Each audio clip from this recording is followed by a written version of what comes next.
Merci à Jamel El-Abri et à tous les organisateurs. C'est un grand plaisir pour moi d'être ici, mais je n'ai pas beaucoup de temps de m'étendre sur les remerciements.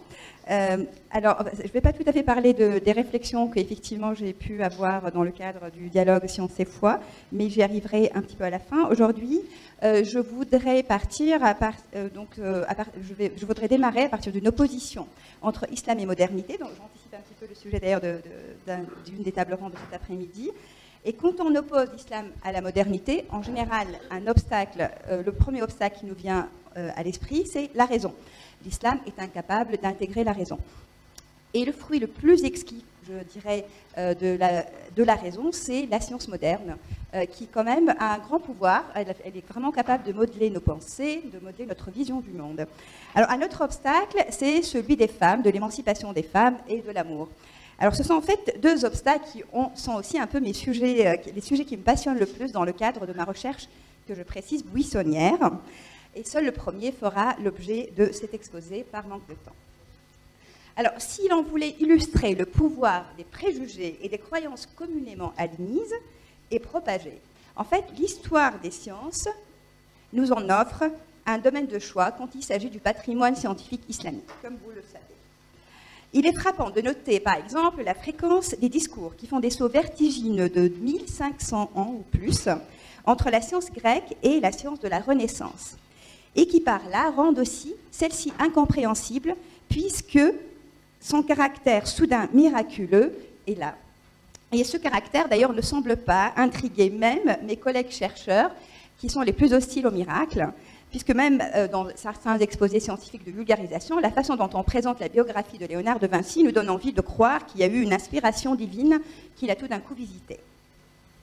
Alors maintenant, pourquoi cette sorte de négationnisme historique, que je relativise parce qu'il commence à être quand même combattu?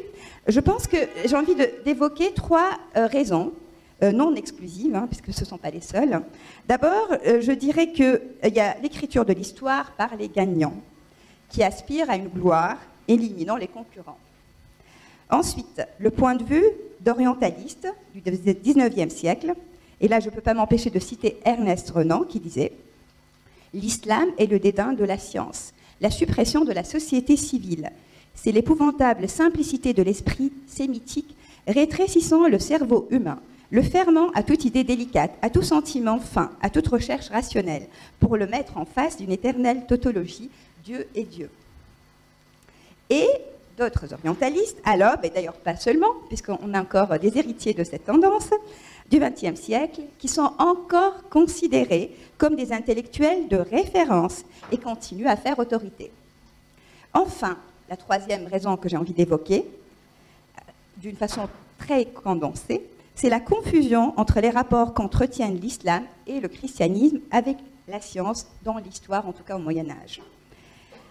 Ainsi, des récits classiques se relaient et sont adoptés par des historiens ou intellectuels européens, mais pas seulement. Parmi ces intellectuels, il y en a aussi qui sont de confession musulmane, et dans notre monde sans frontières, dans les pays islamiques contemporains.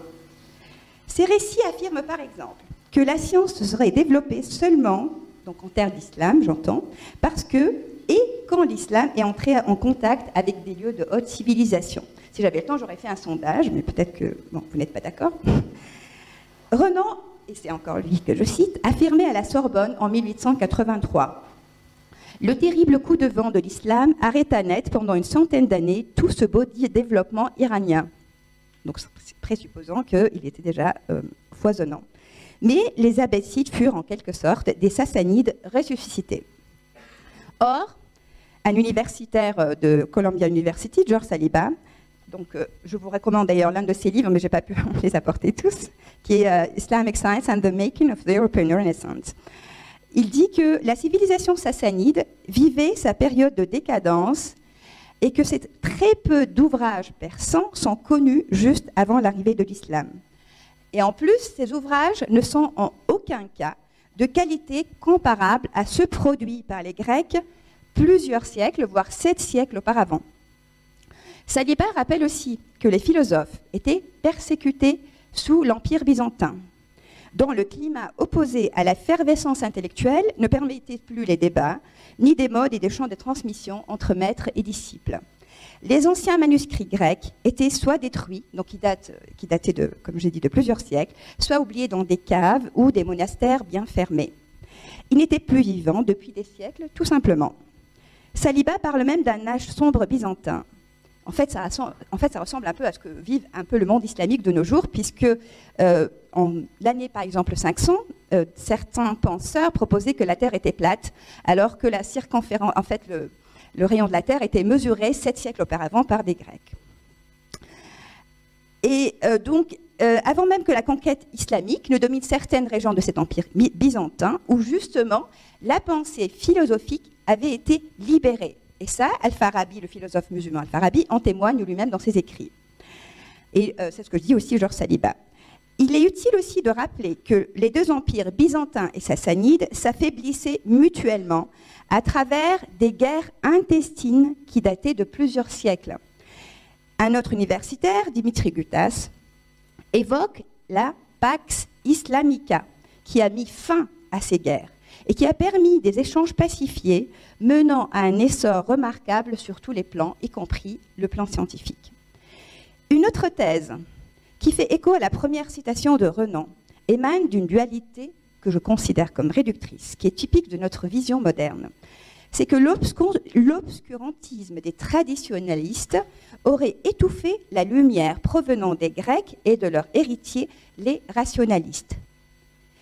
Alors, la première remarque que j'aurais envie de dire, c'est que plusieurs scientifiques étaient eux-mêmes des théologiens, comme Ibn al-Haytham, que je ne sais pas si je vais avoir le temps d'en parler dans la suite, qui est le père de la physique moderne. Mais il y a un autre exemple que j'ai envie aussi de citer, c'est la cosmologie islamique.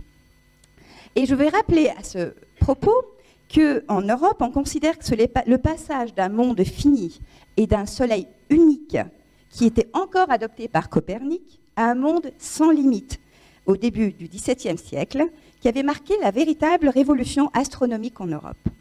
On y mentionne, par exemple, le rôle de considération métaphysique hors du commun du dominicain Giordano Bruno, qui constituèrent à l'époque une hérésie lui ayant valu le bûcher.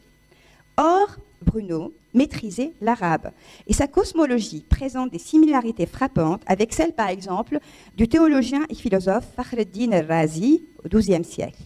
Celui-ci se demandait dans son œuvre Al-Matalib al-Aliya si les mondes évoqués dans les sources scripturaires ne désignaient pas d'autres terres habitées ou alors d'autres univers. Il fait partie d'une série de théologiens musulmans ayant rompu très tôt avec le monde clos des Grecs. Comme Ibn Arabi d'ailleurs, qui évoquait la pluralité des soleils et des mondes habités. Nous pouvons donc avancer, ou je prends la responsabilité, sans vouloir exclure bien sûr le rôle de tradition, que la cosmologie islamique avait ainsi contribué à faire germer la première révolution astronomique, voire scientifique en Europe, quand la sphère des étoiles fixes, maintenue par Copernic, éclata, et quand l'on passa du monde clos à un monde infini. Ah bon? Ouh là là, d'accord, bon. Alors, pour aller dans ce sens, j'aimerais quand même citer rapidement un livre qui n'est pas très connu, dont j'ai parlé récemment à l'UNESCO, de Cheikh Al-Alawi, qui s'appelle Miftah al-Wujud fi Madahir al-Wujud. Miftah al-Shuhud fi Madahir al-Wujud. Et en fait, le Cheikh poursuit cette vision à la fois héliocentrique et d'un monde infini avec plusieurs soleils et plusieurs mondes, planètes habitées, mais je n'ai pas le temps de vous donner des citations que je trouve vraiment exquises. Ensuite, je n'ai pas le temps non plus d'aborder une autre thèse qui me tient à cœur, et c'est en antithèse, donc c'est à propos de Al-Ghazali, dont on va entendre parler, et ça c'est une thèse qui existe aussi chez les penseurs musulmans, comme quoi la fin de la science, de l'âge d'or de la science en terre d'islam, était due à un coup fatal par Al-Ghazali. Alors, il y a plusieurs raisons, dont la fameuse critique de la falsafa, donc de la philosophie inspirée de la philosophie grecque. Et moi, je dirais que c'est l'inverse. C'est grâce à cette critique qu'en fait, l'astronomie a pu, finalement, se libérer de l'influence de la philosophie et des spéculations d'Aristote et se constituer en une vraie science au sens moderne, indépendante. Et c'est vraiment l'essor, les résultats les plus remarquables de l'astronomie en terre d'islam ont été obtenus après Al-Ghazali et avaient influencé Copernic et Galilée sans que je puisse rentrer dans les détails. Alors, ce que je voudrais surtout vous dire, alors ça, j'espère j'espère que je vais avoir le temps en 2 minutes, c'est qu'il devient impératif d'orienter nos projecteurs sur les zones d'ombre et de revisiter la chaîne de transmission des sciences, certes non linéaires. Mais il est important que je vous dise quel est mon véritable dessein. D'abord, il ne s'agit pas pour moi de tirer gloire de mes ancêtres, donc je ne saurais guère cantonner l'appartenance à Ardullahi wasi'ah, la terre de Dieu est grande.